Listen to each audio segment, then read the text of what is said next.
And what's up, everybody? Welcome back to the channel. It is your acquaintance, Cheap Loots. How are you doing? I am doing well. I've been out of the house all day, so obviously I'm super late to the news. But it's Monday, so this year it's a Monday tradition. We are teasing the Tuesday packs, which are cool. We got our first tweet here. Glitched players are back in my team tomorrow. Alert emoji. Who wants a reveal? Obviously. So we got glitch cards back. I'll be honest. On a Tuesday, did not see that coming. Super strange. Look at my cat walking away in defeat because I won't feed her at this current moment. I just got back home, dude. I got to report the news. It's not my fault, Katana. It is what it is. So we got glitch cards back, and it is a doozy of a content drop, I want to say.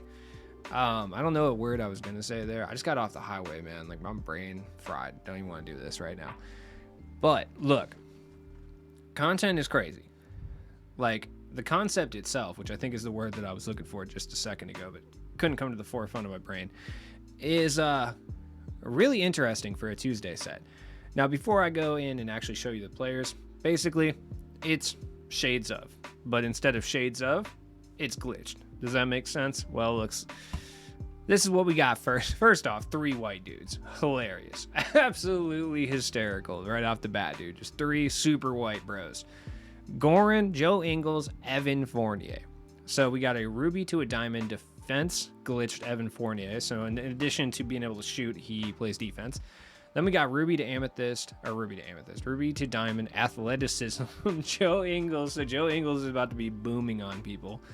Joe Ingles is definitely entering my lineup in some capacity for sure. I feel like I have no choice. If Joe Ingles is out here dunking like that, I have to. And then Goran Dragic is getting a... Why did I say his name like that? Honestly, I don't even know. A defensive glitch card as well. So he's going to play like a Rondo that can shoot to a certain extent. So really interesting here. Point guard, shooting guard for Dragic, small forward, power forward for Ingles, and shooting guard, small forward for Evan Fournier. It's interesting to see what's going to be up with them, if I'm being honest. Like Joe Ingles, 6'8", 6'10 wingspan, so he's big. He's probably not going to be playing defense, though he does come standard with bronze workhorse on his current series one, which is a very white guy badge, if I'm being honest. He's not particularly fast, but once you evo him, he's probably going to be speedy and he's going to be booming on people, which is hysterical, to be honest. This is about to be so much fun. Joe Ingles' base is usually not terrible, but they did switch all the jump shots, so I actually have no idea what it's going to be like. Yeah, I can't wait to actually run it, dude. I'm going to go to freestyle and shoot around with some of these guys just to kind of see what we're dealing with. But Joe Ingles, regardless, at the bare minimum, it's going to be super funny to use Joe Ingles because Joe Ingles is going to be booming on people, and that's going to be hilarious. Then we got Evan and Goran. Goran's interesting. I mean, he's 6'3", 6'6 wingspan, pretty normal sized point guard. He's going to be a defensive lockdown card, though, which is going to be weird. Like, that's going to be so weird. Probably have clamps. I would assume they give him glove. All right, so, yeah, I would assume they give him glove, but honestly, I'm not entirely sure. He's probably going to have steals, right? Like, you have to look back to the Shades of packs, and you can kind of get an idea of what we're dealing with as far as the Evos. Like, Goran Dragic is going to have to get steals. Guaranteed. Like, guaranteed he's going to have to get steals. If it's not steals, it'll be assists, which that would be way better, and that would actually make him, like, a card that I would recommend for budget players. But if he has to get steals, that's going to suck. That's going to suck so bad. He has a 60 pass intercept. They usually will juice him up a little bit, but not by much. Like, at this stage, like, most of the time, unless it's, like, a high-tier card, their defensive tendencies are typically the same. Or at least very, very similar. They don't crank him up too much. Like, his foul tendency will probably get dropped, and his, like, you know, on-ball steal will be up to, like, a 60 or something. But, yeah, I don't know. I mean, he'll be okay. It depends on his jump shot. Steven Jackson has it, and a lot of people really like it on Steven Jackson. So I'm going to go to freestyle once again and go try his jumper out as well. And then we got Fournier, 6'6", 6'8 wingspan. Evan Fournier release, which Michael Finley, Peja Stojakovic, Latrell Sprewell, Daquan Cook have. It's pretty decent. It reminds me quite a bit of the release that like Kiki Vanderwee has, like the default, I think it's default swing. It's very similar to that. So it's easy to time. It's kind of on the slower side, but it has a big green window as well. He's already a pretty good shooter. So they're going to make him kind of a lockdown defender as well. He'll be a very good 3-and-D guy, but it's just like at this point, we have so many of those guys, dude. He's not going to be athletic at all. Like, for lack of a better term, I mean, he's going to be a better shooting Nicholas Batum. Like, that is exactly what he's going to be. Then we got the big boy, though. Glitched 3-point shooting Hakeem Olajuwon. You know what? I've seen a lot of different takes on this, right? I've seen people who are like, you know what? We got to Kimbe way earlier last year. Okay, fair. And then I've seen people being like, yo, this is going to destroy the game. The game's already destroyed, but also fair. I think it lies somewhere in the middle. The one thing I will say, 2K's been good with power scaling this year anyway. But Hakeem Olajuwon with the game, the way it currently is played, has the potential to absolutely destroy the game, right? He has the potential to not only be one of the best cards in the game, but I'm not kidding when I say this, and it sounds like an overreaction, but let me explain. He has the potential to be one of the most dominant cards in my team history at this stage. Why? Well, with paint being such a kind of, I don't know, dude, just like a shadow realm at this point, like you can pretty much, especially on next gen, score in the paint at will with guys like Theo Ratliff, right? Hakeem will bring you absolutely everything. He can usually handle the ball just a little bit. He's going to be elite in the post, since that is what he does. He's one of the best post players of all time. He's going to be pretty good defensively. He's got the size as well. And now he's going to be able to step back and rock 3-pointers at a very high clip, right? This is going to be absolutely ridiculous. Everybody who is, in a competitive level, or somebody who just wants a really big advantage in the game, is going to go after Hakeem heavily, because no matter what your opponent is doing as far as game plan or defensive scheme or anything like that to try to stop your offense, Hakeem can fit it. If you're trying to 3-point hunt, Hakeem's going to be able to step out and hit it. I mean, dude, if I'm able, and I'm not very good, but if I'm able to take over a game with Amethyst Bull at any given time based on his 3-point shooting ability, I cannot tell you what Hakeem Olajuwon is going to do with his ability to not only take it over from the 3-point line, but then also turn around and bang in the post. He's going to be so ridiculous. It really just depends on how 2K power scales him, but certain people are going to get a hold of this card, and they're going to kind of break the meta with him. By the way, this really shows what we're getting Friday is going to be cracked. Like, if we're getting a glitch 3-point shooting Hakeem Olajuwon on a Tuesday, dog, Friday is going to be an absolute nightmare. Now, the reason I have Pau Gasol pulled up is, typically speaking, the Gasol brothers and Hakeem share jump shots, and they share SIGs. So, I mean, this is going to be pretty accurate for Hakeem from a dribble standpoint. Like, he's going to have Joel Embiid and everything like that is what it is. But Pau Gasol release has one of the biggest green windows in the entire game. And if he has this release, hopefully it is not on slow. I think it being on slow is really the only way that I think 2K could power scale this card correctly, is giving him this release on slow. Pau Gasol was, at the very beginning of the game, if you knew what you were doing and could green, nearly unstoppable for the first week of the game. Like, let's be real, he really was. So this release is wet, especially wide open. You're greening this majority of the time. Like, it's that good.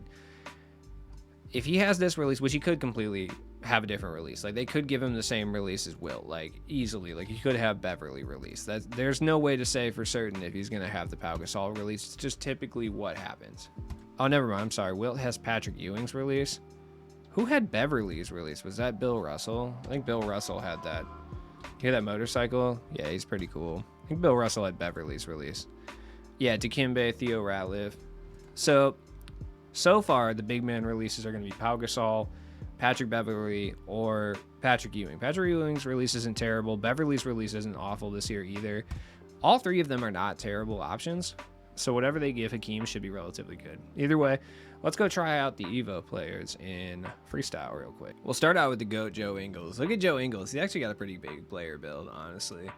Oh, God. Yeah, okay. Joe Ingles base, not great. Not great.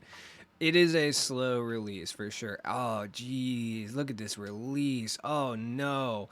I'm sorry. Excuse me for thinking this might be decent. I haven't used Joe Ingles for any reason this year. It is easy to green, though.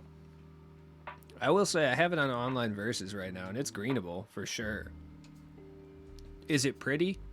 No. Are you going to be able to shoot this over people? No, also. If he played like the shooting guard, yeah, I think you could get it over a lot of people, especially if they're using like smaller guys like Beal or something. But yeah, over a majority of small forwards, yeah, nah, probably not. Yeah, probably not. It is going to be funny watching him boom on people though, so I'm probably going to try to run him occasionally just for like, you know, troll reasons. But yeah, he's not exactly going to be good. The jump shot is water though. Like, it is. Once you get the timing down, which, you know, comes and goes with me apparently, it's kind of decent. Let's check the floater. Oh no, actually, honestly, that's kind of better than his regular jump shot. It's kind of smoother, I would say. Let's see what it is with ball. Sorry. Yeah, that's cash. That's pretty cash. He might be able to come off the screens. Look at that. Cash it. Look at Joe Ingles. All right. The jump shot's not great. I don't think Joe Ingles is going to be all that good, but it's still going to be funny. Let's check out Evan Fournier. Like I said, the jump shot, pretty clean. I used it with Spreewell for a long period of time. I will say, for me personally, I found when I used Spreewell that his jump shot was super inconsistent for me personally, and I've heard other people say the same thing. There would be games where I would be absolutely cash with this jumper, and then there'd be games where I could not hit a single thing, and I've heard that from a lot of different people as well. And it seemed to happen more with Spreewell's jumper than anyone else's, and I'm not really sure why that is. Like, it's good. I just feel like it's one of those jumpers, if you're off even just a little bit on your jump shot timing, like, you're going to have issues with it. It's weird. I don't understand it. I feel that more with certain jump shots than I do with other jumpers. You know what I mean? Like Pippen's jump shot, I could miss like 3 in a row with Pippen, and then I'll start greening again. Like, it's just, you know, weird. But with someone like Spreewell, if I miss 3 in a row, like, I'm probably going to miss for the rest of the game. I might get the occasional green, but for the rest of the game, I'm probably going to be brick in some capacity. So it's good.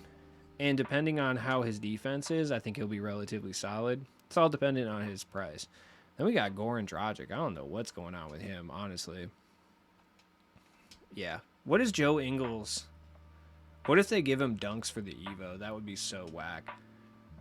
Dragic's release is, yeah, kind of hard to tell, honestly. It's not bad, though. It's pretty good.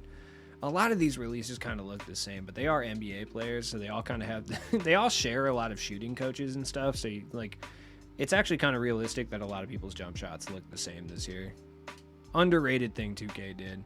Dragic's player build, though, pretty decent, dude. He's kind of beefy, bro. Like, he's kind of yoked. That was a weird word to use for sure. As he just airballs a shot. He didn't like me calling him beefy either, but he's got kind of a bigger player build. Like, he's 6'3", but he looks bigger than 6'3". Like, he looks almost as big as, like, he looks bigger than Oladipo. I think. He looks bigger than Bradley Beal, I would say. The jump shot, not bad. He's not going to be booming or anything, but I don't know. He's going to be a weird one. I'm interested to see what's up with him tomorrow. I'll pick him up because I'm sure he's going to be dirt cheap. I have no idea how good he's going to be. He's not taking Sean Livingston's place. That's all I know. So I'm not really too worried about him as a player. I might run him off my bench for funsies, but not taking Sean Livingston's place.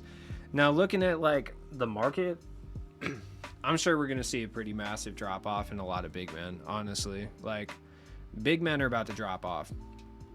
Now, the only positive for me having recorded this video about 4 hours after the news drop is that I can actually see what the market's looking like after everybody has absorbed this news, as opposed to immediately and trying to speculate. So that's the nicest thing.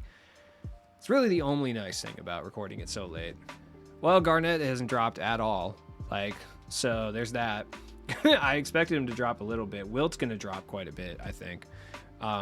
Just because with a three-point shooting center like Hakeem coming out, people can kind of see the writing on the wall as far as, like, guys like Wilt. Their time's kind of passed, so we're going to see his price go down.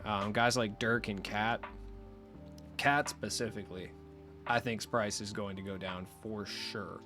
The reason I say that is because Cat's price was so high because he was really the only center that could do what he did. So he was like 130K this afternoon. I sold my Cat, was that last night or today?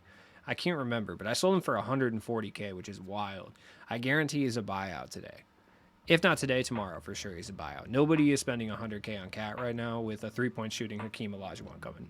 Now that being said, Cat's going to do things better than him, like ball handle, but that's it. Nothing else he'll do better. Draymond's not going down. Harden was $1 million last I checked. Looks like people just aren't spending MT on cards, but at the same time, like, cards aren't really dropping in price. I don't really think this affects anyone specifically's price, except, like I said, maybe Wilt, but it just kind of depends. Garnett, it's not affecting his price. Oh, Embiid. I forgot about Embiid, but I think people would run Embiid and Hakeem off the bench, honestly.